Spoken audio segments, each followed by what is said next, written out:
In this video, I'm going to talk you through how I became a financial advisor and how you can too in 2025. So my name is Paddy Dennin. I'm an independent chartered financial planner and I've been in the financial services industry for about 14 years now. So I'm going to talk you through my experiences and hopefully some of the things that we talk about will help you get into financial services. So where am I now? So I'm a self-employed chartered financial planner with my own client base attached to a directly authorized firm. So that's quite often how the model works in financial services. You'll have two types of firm. You'll have restricted, which means they offer their own products from their own set range. And then you'll have an independent financial advice firm, and they offer products from the whole of market, and they can select products from wherever they want to, whatever investment institution, whatever provider they think is best for their clients. That's what they will offer. Now, everyone has to make a choice as to whether they want to be restricted and want to be independent. And I chose independent as that's what I wanted to offer to my clients. But it's taken a long way to get here, and it's notoriously hard to get into financial advice. So hopefully at the end of this video, you'll have a bit more of an idea of how to do it and what you can do to get into financial services as quickly as possible. So my background is I went to college, did a year there, then I worked for a role in the city. It was at a retail firm. It wasn't anything to do with investments or anything like that. I did that for a year and a half and decided that that might not actually be what I wanted to do. I knew that I wanted to earn money and start working, but I didn't really know what I wanted to do specifically. So I was looking for jobs and I saw on an apprenticeship website an apprenticeship for a financial advisor. Now looking back, I realized these are actually very rare, these roles, but at the time I just thought it was an apprenticeship, so I'll take it. So that was a year working for a firm in the city, gaining my level 3 or certificate in financial services. So that taught me the basics of administrative work, chasing up providers, sending letters of authority. If you've been in financial services, you'll know what these terms mean. If you haven't, then you can research them and see what kind of things go into being an administrator. So I did that, got my qualification as a level 3 certificate in financial services, which doesn't really mean you can do much different than you could without that certificate. But what it means is you've learned a little bit more about financial advice, how it works, what products there are, learn more about pensions, the basics of protection, that kind of stuff. It just makes you a bit more qualified and better at your job. So after my apprenticeship finished, the salary on offer there wasn't really enough to keep me in the city. It was very expensive to get there at the time. It was about £350, I think, out of my net salary, which was already very low. So I decided that it's probably best to get a local job where I wasn't traveling and the money would make more sense. That was the decision I took then. It might be very different now, but that was what made me choose a local firm. So the local firm was an outsourced power planning firm. And I think this segues quite nicely into describing what three main roles there are in a financial advice firm and how they work. So you'll have the financial advisor. Most people understand what they do. They go out and see clients, they recommend investments, pensions, all that kind of stuff to them, and they sign on the dotted line. So the advice given is from Paddy Dennin, the financial advisor. And then typically behind the scenes, they'll have a power planner. Now, a power planner is someone who, depending on what firm they're at, some power planners carry out quite basic admin functions and write reports and do quite a prescriptive role. But some power planners are just as qualified as financial advisors, if not more qualified, and pretty much do everything behind the scenes to the point where they are the one helping the advisor construct the advice, that the advisor goes out and delivers it. So, and that really is such a broad range of role across financial services, which is why you see such a big disparity in power planner salaries. Some can be quite low and some can be very high, and that will really be dependent on how much experience you have, how good you are as a power planner, and what that firm expects from you. If you're a high-level technical power planner working for a firm that deals with ultra-high net worth people, you're naturally going to have a more difficult role and get more highly compensated than someone who's writing reports and carrying out quite a basic admin function. So then you have an administrator. That person brings up providers, might help book meetings with clients, do general paperwork, make sure the back office systems are up to scratch, all that kind of stuff. So that's the three main roles. So I went and worked for an outsourced power planning firm. So typically you have a financial advisor and a power planner in the same firm, but some firms can't afford to hire a power planner full time, and some don't want to employ a power planner full time.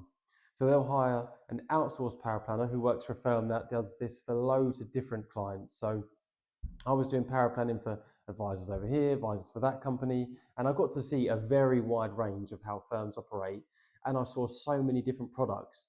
It's a bit more simple nowadays, you have pensions, ISAs and things like that, but a lot of old style pensions have some really quirky things in the contract which you might not understand if you haven't seen them before.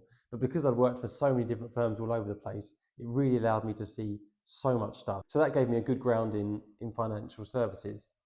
After a few years, I started to feel like there was time for me to move on now and I might be able to progress further elsewhere.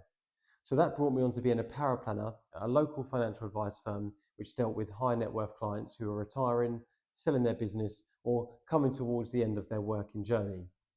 And that firm really gave me a good training and a good basis for where I'm at now. They really looked after their clients. They had very solid processes, which in any business, really, you live and die by your processes and systems. They really had that nailed down. And that really helped me to know what to do when I run my own financial advice book. So I worked there for a while and I got a level 4 qualification within that firm.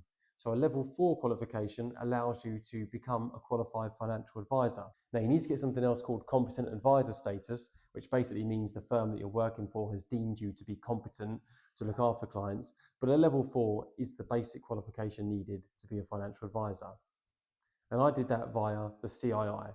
So the Chartered Institute of Insurance or Chartered Insurance Institute has 6 exams needed pretty much to become a level 4 qualified financial advisor. So you have RO1, RO2, RO3, R4, R5, R6. and I've done all of those. And I was qualified to be a financial advisor. And at the time I'd got my level 4, I was around 22, 23. And I thought that maybe clients might find it difficult to take advice from someone who's that young when we're talking about what can sometimes be millions of pounds. So I thought I'll get the next level, which is a chartered financial planner. That is a level 6 qualification because I thought at least if I can be more qualified, that help people put a bit more trust in me. Now I realise 90% of people never even ask about your qualifications, but for your own understanding and for your own benefit, you should still become as most qualified as you can do, just so you learn the most and can give clients the best service. So I was then a level 6 chartered financial planner by name, but I was still a power planner. But of course, as I was getting more qualifications, I was learning more. My responsibility within my firm increased and increased and increased as you can take more on. And that really is a key thing to think about with financial services. It's not as structured as maybe a corporate role. It's really the more you get stuck in, the more you'll learn and the more responsibility you'll get. So really how quickly you progress can be sometimes, again, it's going to depend on the firm, but dictated by how much you want to progress. I mean, you can do your level 4 exams in a matter of months. You might not be in the best position to be a financial advisor, but you can certainly expedite that knowledge gaining process. So I was a level 6 chartered financial planner at that firm. And this is where most people get stuck in financial services, and rightly so, because it's very difficult. So if you're a power planner and you want to become a financial advisor, naturally that means that that financial advisor is going to have to give up some of their clients for you to look after them, which might mean a step back in income, but it also means that they're trusting you to look after these clients, which they might have had relationships with for 10, 15, 20 years, which for most people, they don't want to do that. And fair enough. So I began to realize at that firm that I probably wouldn't be able to be a financial advisor and I had to decide what to do next. And that brings me up to where I am now, a directly authorized self-employed financial advisor. So 6 years ago, I left that firm and become a self-employed financial advisor in a different firm with no clients, started from scratch. And this is going to be where I'm going to talk about the pros and cons of being self-employed in financial advice versus employed.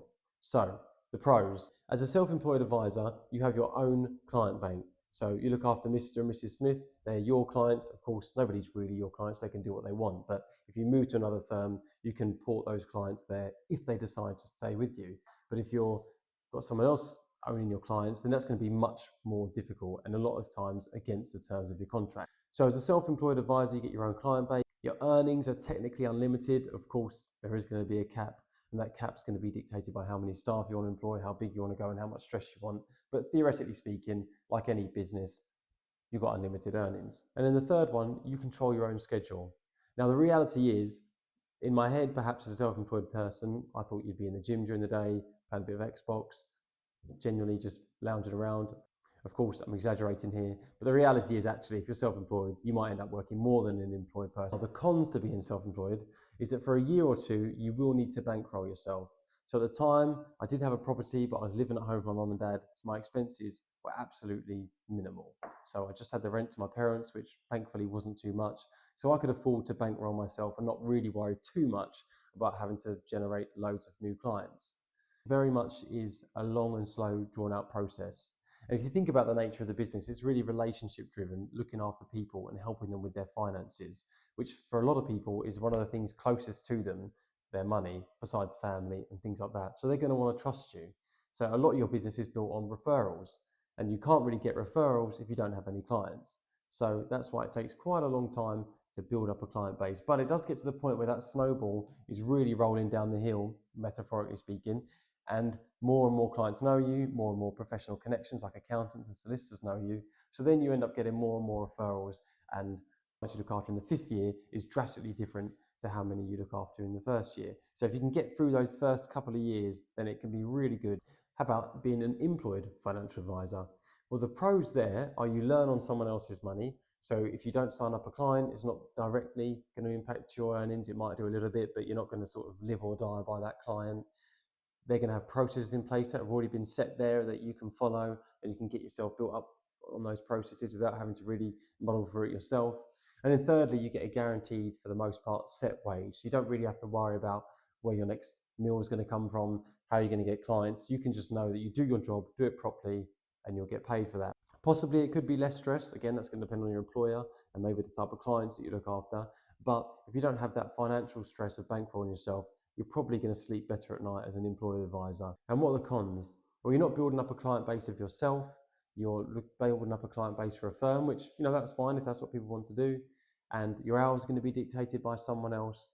And of course, you might be limited on earnings. So why did I choose to be a self-employed advisor? Probably naivety. There's a video by Alex Hormozy where he talks about the starting of being an entrepreneur. You think, wow, this is amazing, the first part, it's going to be so easy. Then you have that trench of despair, and then you get back up to you're really enjoying it. And when I first heard about being a self-employed advisor, I thought, great, run my own schedule, get my own clients. This could be pretty easy, won't take me long, and away we'll go. Of course, that was very naive of me. But by the time I'd realised how hard it was, I was far enough into it where I thought, I'm not giving up now. So now 6 or so years in, it's much easier than it was in the first year. And you're starting to get to that point where clients refer you and the business, so to speak, generates itself. So how can this help you? What should you do if you're looking to get into financial services? There's three main routes really. You can get on a grad scheme or a trainee role. Now, naturally, this is probably going to be skewing towards a younger audience, someone leaving university, graduate or trainee roles. The second way is you can do the academy route, where you attach yourself to a firm and they'll get you qualified to become a financial advisor, and then you build up your own client base off the back of that. But I would say that more skews to people who have already been in the industry. Maybe they worked for a pension provider or something like that. They already know how everything works and they've got a bit of experience dealing with people. So they're not really starting from zero. I'd say that that's who would suit that demographic. Of course, people do it fresh into the industry and they do okay, but it is difficult to build a client base. I can't stress that enough. The third route is the way which I think might be a good idea if you're sort of trying to change career or looking into getting into financial services. It's just directly approaching financial advice firms and seeing if there'll be a role for you. Someone messaged me 4 years ago. I definitely wasn't in a position to hire anyone, but they said they was looking for a financial advice role and did we have one at our company? And we didn't. But I said to them, look, I know a couple of people who will be hiring. I passed their name on, and that person's now a fully qualified financial advisor. So it does work being proactive, and firms will really like that attitude. So you can message some local firms, ask them for a role, see if they've got anything available, but you might be left feeling quite dejected if nothing comes of it, because really it is a risk to that firm to take on someone with no experience and give them a role and start paying them a salary. So the other route you can take, and this is going to involve a lot of cost on your side. The exams are a couple £100 each to buy the books, take the exam, pass them, and there are a few that you need to do. But if you start self-studying by yourself and getting those qualifications, and then messaging some firms saying, I've done RO1, 2, 3, I know about the financial services industry, I really do want to do this, I've showed a bit of willing by doing these exams, do you have anything for me? Then a lot of firms will be very impressed by that, and you're more likely to secure yourself a role. So again, it's not guaranteed. I wouldn't say go out there, start taking exams, and you'll be a financial advisor tomorrow. But it will help you get your foot in the door to the industry if that's something that you really know that you want to do. But of course, it does come at a cost. So hopefully that small overview about my life story into financial services has helped someone. If you have any more questions or you want to know more about how to get into financial advice, then drop a comment below.